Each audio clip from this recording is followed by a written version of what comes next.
Greetings everyone, my name is ShiningStar5022 and, well, I might as well say it. Today, I'll talk about how Animal Crossing Pocket Camp could affect the Animal Crossing game for the Switch this year. Oh my god, Animal Crossing's going the Let's Go route! There'll be microtransactions everywhere! The photo will be changed for the worse! The villagers are zombies in Pocket Camp! My favorite feature will be removed! I don't want to live in an apartment! Dark times are ahead!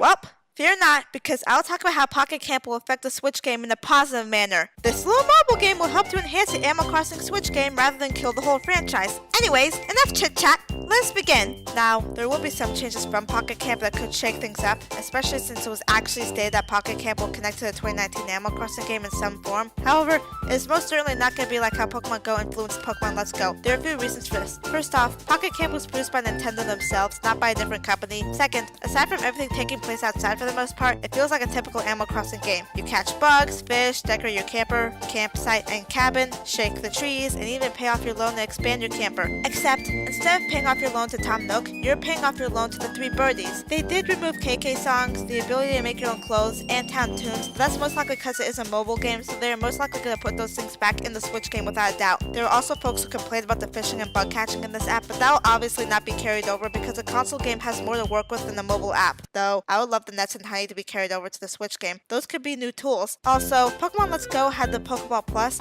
but then again, that game wasn't Amiibo compatible. The only things many people would need to pay for are the $20 online fee and whatever Amiibo/Amiibo cards most people already own and are still intact. Pocket Camp also had crafting though. Considering how the app itself is scaling back on it for the most part, this will most likely be a feature reserved for upgrading pre-existing furniture items, the only exception being the gyrodite items, which can be used to make new types of gyroids. While we're on the topic of furniture and clothing items in Pocket Camp, Pocket Camp introduced a bunch of new types of furniture, and especially clothing. In past Animal Crossing games, there's very little, if any, interaction between animals and furniture. The villagers would just stand, walk, and sit on a bench. That's it. In Pocket Camp, villagers will do a bunch of different things with certain pieces of furniture. This includes, but not limited to, playing musical instruments, baking a cake, playing on the teeter-totter, sniffing flowers, eating out of a plate, hugging Eevee plushies, etc. Point is, there's a lot more furniture interaction in this tiny app than any of the mainline games. As for clothes, oh boy, there are a lot of new styles of pre-existing clothes as well as new types of clothes entirely. Let's see, we have like 2 new types of dresses. One is a long dress and the other is a maxi dress / kimono. We also have pointed shoes, onesies, tailcoats a la Black Butler, and long shirts. Imagine all the new types of patterns you can create with these new types of dresses and shirts. That's not all. They also added a new type of accessory, back items. Most recently, they added wings and backpacks, and also guitars later on in the future. This could open the door to many new types of accessories for the Switch game. Imagine giving your character a cape. That would be so cool. There are also alternate colors from not only furniture sets, but clothing sets as well, which could hint at customizable clothing in addition to the customizable furniture feature in New Leaf. That already hints at a new feature for Animal Crossing Switch.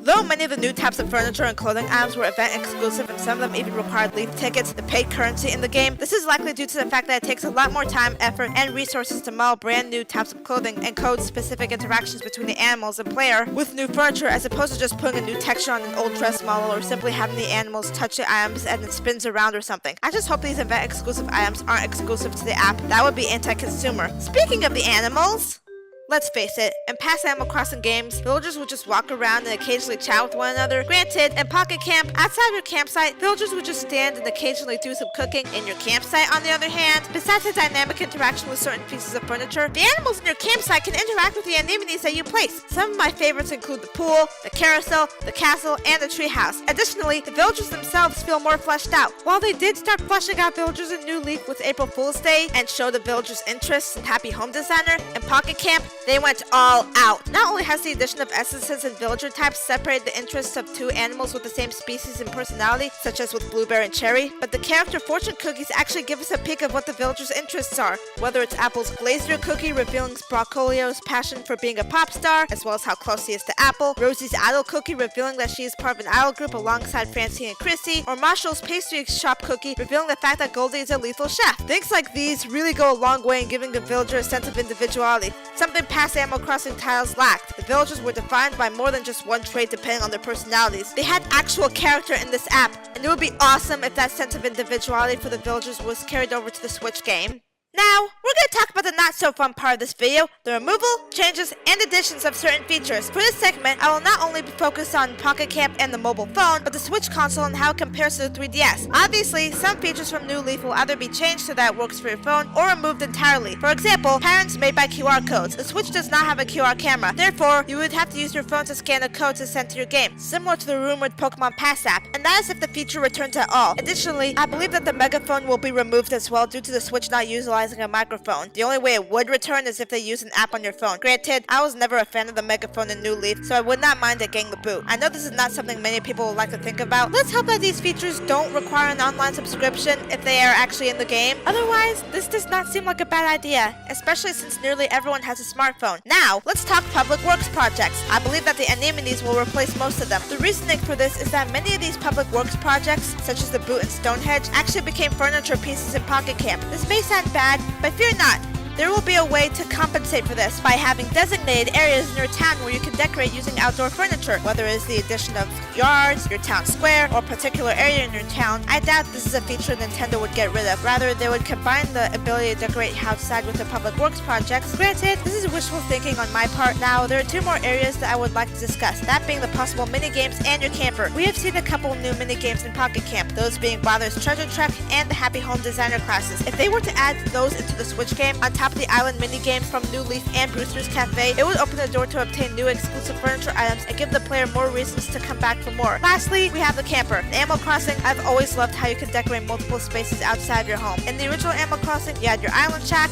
In New Leaf, you have the museum exhibits, and in Pocket Camp, you have your camper, which can be upgraded much like your house. Additionally, you can go anywhere with this van. If this were to return in the Switch game, it could serve as a way to go to different towns, and if it returns, the ability to go to the sea. Heck, I get the feeling that Harvey will be the one to drop you off to your new town, similar to Cap'n dropping you off in your town in Wild World. I also believe that the camper will be what connects the Switch game to Pocket Camp, and it will allow you to transfer items between games. I just hope we don't get too many items locked behind the app, as not everyone actually owns it.